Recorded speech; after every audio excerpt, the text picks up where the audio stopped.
হযরত ওমর রাদিয়াল্লাহু তাআলা আনহু এশার নামাজ পড়ে মসজিদের ভিতরে বসে আলমারির থেকে কাগজ কলম নিয়ে হিসাব করতেছে। বলতে পারেন কিসের হিসাব বলেন তো? এমন সময় হযরত আলী হাজির। আমার বাড়িতে ঘুমে ধরলো না, তাই আসলাম, আপনার সাথে একটু কথা বলতে চাই। বলে আলহামদুলিল্লাহ। বলছে আপনার মতন লোকের সাথে যে কথা বলবো আমি খুশি হলাম, একটু দাঁড়ান। আলমারির ভিতরে রাষ্ট্রের খাতা কলম ঢুকাইয়া ফেললেন।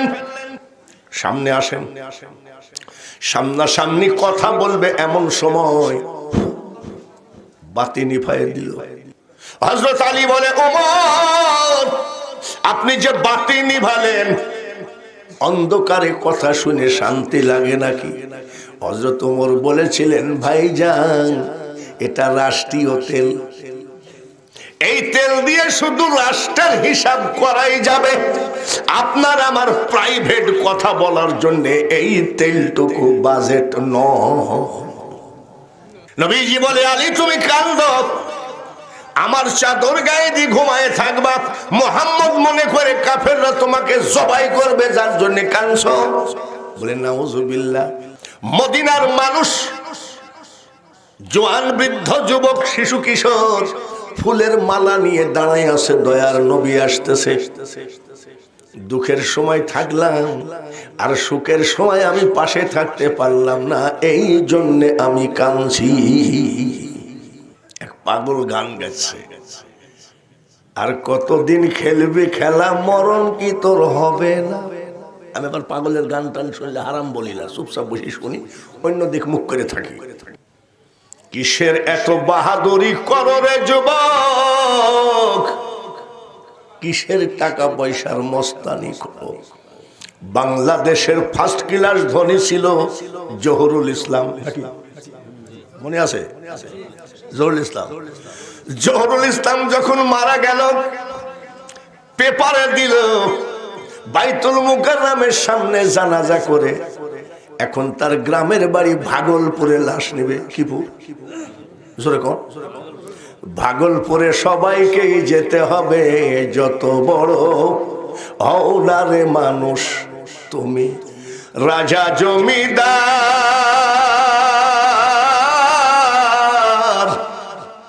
টাকা পয়সা গাড়ি বাড়ি, ঘড়ি টেন্ডেস্টার, সেদিন চলবে না কোনো বাহাদুরি, বিষয় বৈভবে সুন্দর পৃথিবী ছেড়ে চলে যেতে হবে রে মন, চলে যেতে হবে। এক পাগল গান গাচ্ছে, আর কতদিন খেলবি খেলা, মরণ কি তোর হবে না। আমি আবার পাগলের গান টান শুনলে হারাম বলি না, চুপচাপ বসে শুনি, অন্য দিক মুখ করে থাকি। আইলো কত গেল কত, কোথায় তাদের ঠিকানা। বঙ্গবন্ধু সরোয়ার্দী তারাই সব গেল চলি, বলতেছে এই পর্যন্ত এক যেন ফিরে তো কেউ আইলো না। আর কতদিন খেলবি খেলা, মরণ কি তোর হবে না। এই জায়গায় এমন বাপ বসে আছে, সন্তানের গায়ে কাফন পরাইছে নাই, ভাই হয়ে ভাইয়ের গায়ে কাফন পরাইছে। আপনার আমার কাফনটা যে কোন জায়গায় আছে, এই কাফনের আগে নিজেকে তৈরি করতে হবে। কি তৈরি? একমাত্র আল্লাহ আর আল্লাহর রসুলের প্রেমিক হয়ে কবরে যেতে হবে। ভাই আপনার ঠিকটা খুব ভালো লাগলো ভাই। তবে নামাজ পড়ি না, রোজা করি না, ইবাদত বন্দেগী কিছুই নাই, মুইতি পানি লিনি, এমনও লোক গান গায়, দয়ার নবী নূরের নবী গো, তুমি নবী আমার জীবনের জীবন। এরকম গান গায় না, নামাজ নাই রোজা নাই কিন্তু গান গায় না। রহমাতাল লিল আলামিন, তুমি উম্মতের জামিন। কিভাবে জীবন তৈরি করবেন? জীবনটা তৈরি করতে গেলে ইয়া আইয়াতুহান নাফসুল মুতমাইন্না তুরজিই ইলা রাব্বিকি রাদিয়াতাম। এই ওটা আমি খাইছি। হাসে কেন? ইলা রাব্বিকি রাদিয়াতাম মারদিয়া ফাদখুলি ফি ইবাদি ওয়াদখুলি জান্নাতি। নফসে মুতমাইন্না বলে ডাক দিবেন, ইয়া আইয়ুহাল হাফেজ, ইয়া আইয়ুহাল মাওলানা, ইয়া আইয়ুহাল মুফতি, ইয়া আইয়ুহাল পীর, ইয়া আইয়ুহাল মুরিদনা, ইয়া আইয়াতুহান নাফসুল মুতমাইন্না। নফসে মুতমাইন্নাকে এইটাকে হিসাব করতে হবে। নফসে মুতমাইন্নাকে সাথিয়াই ওয়াজ করছি, একজন মাইকটা নিয়ে বলছে, হুজুর মাইকটা দেন। আমি কি হবে, একটু কথা বলবো। ওয়াজের মধ্যে কথা কিসে? বলে হুজুর হাফ মিনিট। গতকালকে আপনি এখানে ওয়াজ করে যখন চলে যান, যুবক ছেলেরা যাওয়ার সময় মসজিদের টিউবওয়েলের হ্যান্ডেলটা চুরি করে নিয়ে গেছে।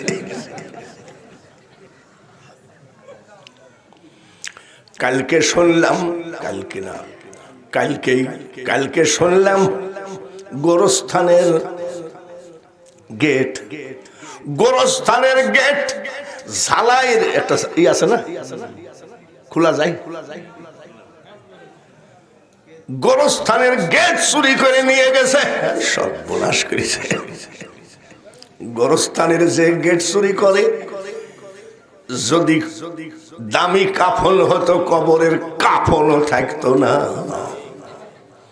করোনা ভাইরাসের রিলিফ যে চুরি করে নাকি, আবার মনে করেন না যে আওয়ামী লীগের বিরুদ্ধে বলছে, আমি কারোর বিরুদ্ধে বলতে আসি না।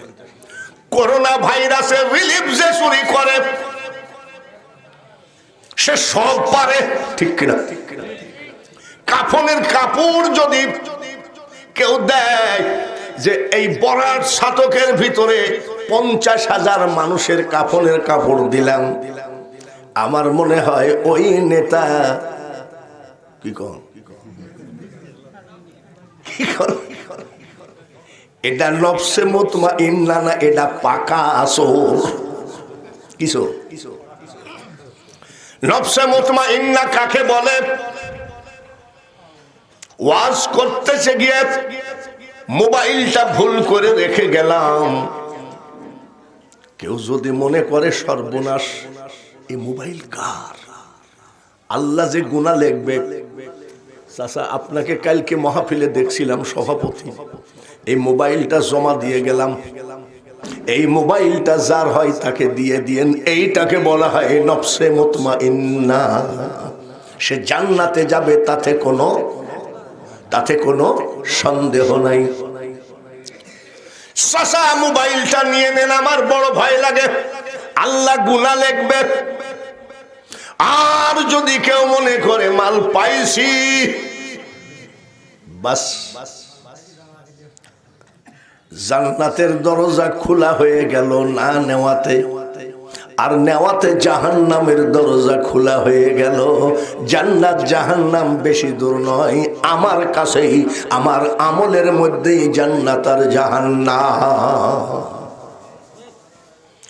বাইরে আমার, তার ভিতরে একটা মানুষকে দেখি, হযরতে ওমর রাদিয়াল্লাহু তাআলা আনহু, জোরে বলেন মারহাবা। হযরত ওমর রাদিয়াল্লাহু তাআলা আনহু এশার নামাজ পড়ে মসজিদের ভিতরে বসে আলমারির থেকে কাগজ কলম নিয়ে হিসাব করতেছে। বলতে পারেন কিসের হিসাব? বলেন তো, বলেন। না রে পাগল, উনি ছিলেন রাষ্ট্রপতি, রাষ্ট্রের হিসাব করতেছে। এশার নামাজ পড়ে মুসল্লিরা চলে গেল, আর উনি এসে রাষ্ট্রের হিসাব করছে। এমন সময় হযরত আলী হাজির, ডাক দিয়ে বলে, আলী আপনি চলে গেলেন, আবার ফেরত আসলেন।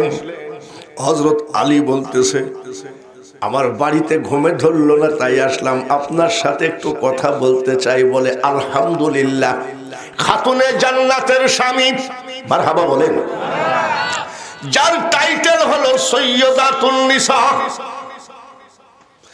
আর তার স্বামী হাসান হুসাইনের বাবা, আখিরি পয়গম্বরের জামাই, নিজের টাইটেল আসাদুল্লাহিল গালিব, শেরে খোদা। বলছে, আপনার মতন লোকের সাথে যে কথা বলবো আমি খুশি হলাম, একটু দাঁড়ান। আলমারির ভিতরে রাষ্ট্রের খাতা কলম ঢুকাইয়া ফেললেন, সামনে আসেন, সামনাসামনি কথা বলবে এমন সময় বাতি নিভাইয়া দিল। হযরত আলী বলে, ওমর আপনি যে বাতি নিভালেন, অন্ধকারে কথা শুনে শান্তি লাগে নাকি? হযরত ওমর বলেছিলেন, ভাইজান এটা রাষ্ট্রীয় তেল, এই তেল দিয়ে শুধু রাষ্ট্রের হিসাব করাই যাবে, আপনার আমার প্রাইভেট কথা বলার জন্য এই তেলটুকু বাজেট নয়। এর নাম হলো ইসলাম। তাহলে বুঝে নিলেন হযরত ওমর কি ছিলেন? জোরে কোন? আমাদের এই বাংলাদেশের মতন ছোট রাষ্ট্র, ছোট দেশের নাকি তাম পৃথিবীর অর্ধেক দেশের রাষ্ট্রপতি। জোরে বলেন মারহাবা।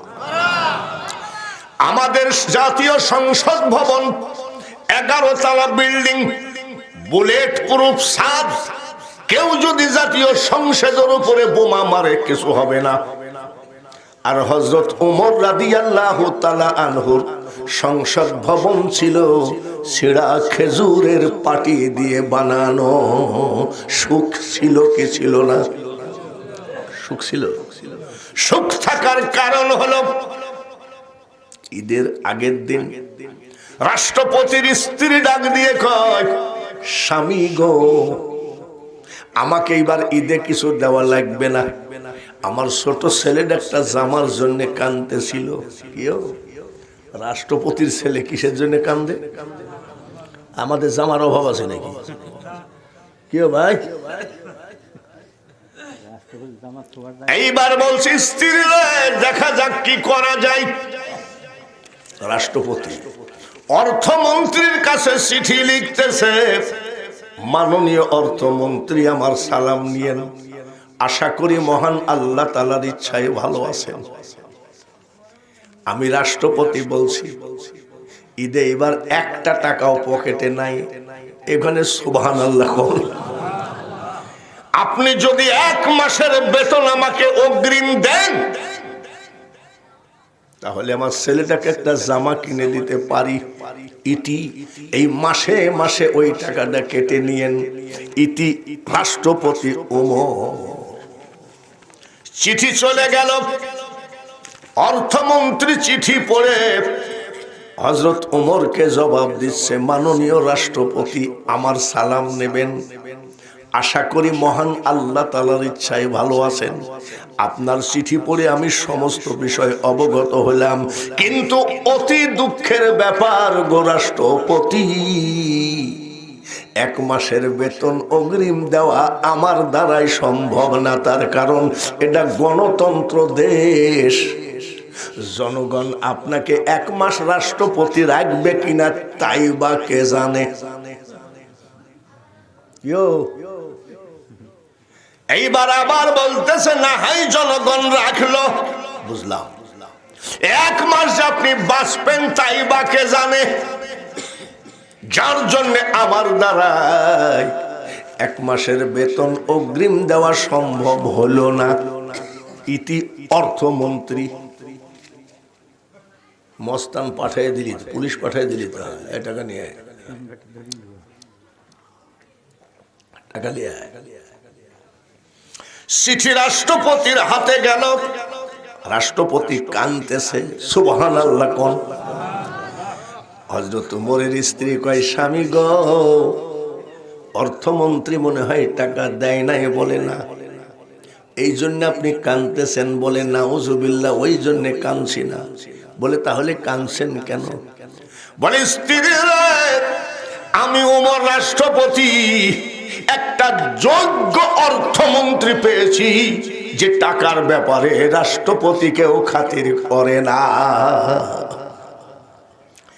যা করো তাই করো রে মন, চুরির কথা রেখো স্মরণ বরাবরই। ও তোর পিছে পিছে ঘুরছে সমন, কোন দিন হাতে দেবে দড়ি। এর থেকে ওয়াজ আমার আর ভালো জানা নাই। কবর, হাসর, মিজান, পুলসিরাত আপনাকে জান্নাত ওয়েলকাম জানাবে যদি এইভাবে জীবন তৈরি করতে পারেন। ও বন্ধুগণ, এটা হলো হযরত ওমরের জীবনী। আর হযরত আবু বকর সিদ্দিক রাদিয়াল্লাহু তাআলা আনহু কি বলছে?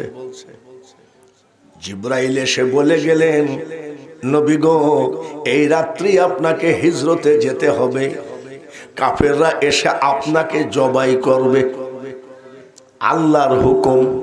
ঠিক আছে। সঙ্গে সঙ্গে নবীজি রেডি হয়ে গেলেন। হযরত আবু বকরের বাড়ির গেটে যাই কয়, আব্বা আবু বকর আসো নাকি? সঙ্গে সঙ্গে টোপলা মাথায় দিয়ে কয়, লাব্বাইক ইয়া রাসূলুল্লাহ, লাব্বাইক, আমি হাজির। আব্বা তুমি কি রেডি ছিলা বেডিং পত্র বাইন্দি? বলে হুজুর, আপনি যে বলেছিলেন একদিন কোন সময় জিহাদের ডাক আসে, কোন সময় যুদ্ধের ডাক আসে, তোমরা রেডি হয়ে থাইকো। হুজুর, ওই দিন থেকে আপনার কথা আমি আমল করছি।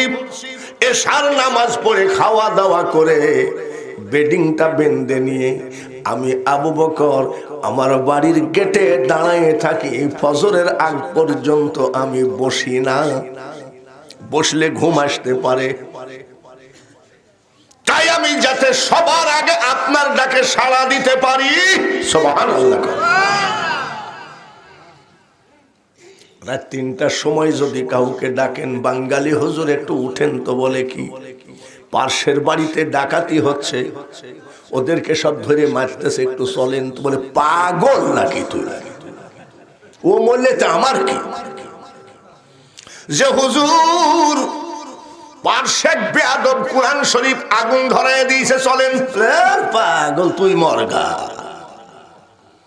এত সস্তা জান্নাত নয়, সস্তা হলো জাহান্নাম। জান্নাত বড় আক্কারা, জোরে বলেন ঠিক কিনা?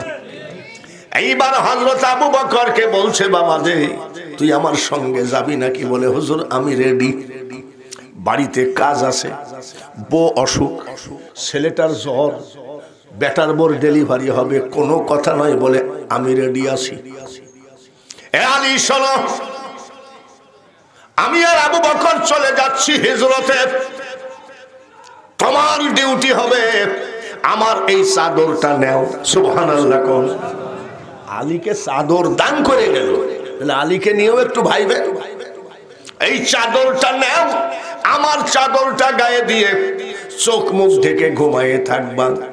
হযরত আলী কাঁদতেছে। আমার নবী ডাক দিয়ে কয়, আলী গো তুমি কাঁদতেছ? নবীজি বলে, আলী তুমি কাঁদো, আমার চাদর গায়ে দিয়ে ঘুমায়ে থাকবা, মুহাম্মদ মনে করে কাফেররা তোমাকে জবাই করবে, যার জন্য কাঁদছো। বলে নাউজুবিল্লাহ, নবী গো কাফেরেরা মেরে ফেলবে সেই ভয়ে আমি কাঁদছি না। বলে কাঁদছো কেন? বলে ইয়া রাসূলুল্লাহ, নবী গো আমি কাঁদছি তার কারণ হলো যুদ্ধ বিদ্রোহ কত কষ্ট করে ইসলামকে জিন্দা করলাম। আপনি এই রাত্রে আবু বকরকে সঙ্গে করে মদিনায় যাচ্ছেন।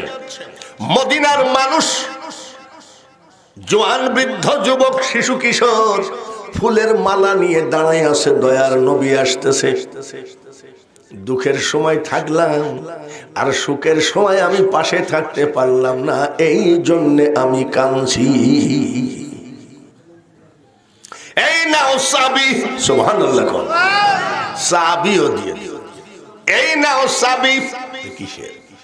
ফজরের নামাজ আদায় করে আলমারি খুলবা, আলমারি খুলে কিছু টাকা আছে, নাম লেখা আছে, সবাইকে ডেকে ডেকে বলবা আমাদের নবী নিশিরাত্রে মদিনায় চলে গেছে, এই নাও তোমার টাকা ফেরত নাও। ওই সময় কি ব্যাংকে টাকা রাখতো নাকি? নবীর কাছে রাখতো। নবীর কাছে রাখতো তার কারণ নবীর নাম কি?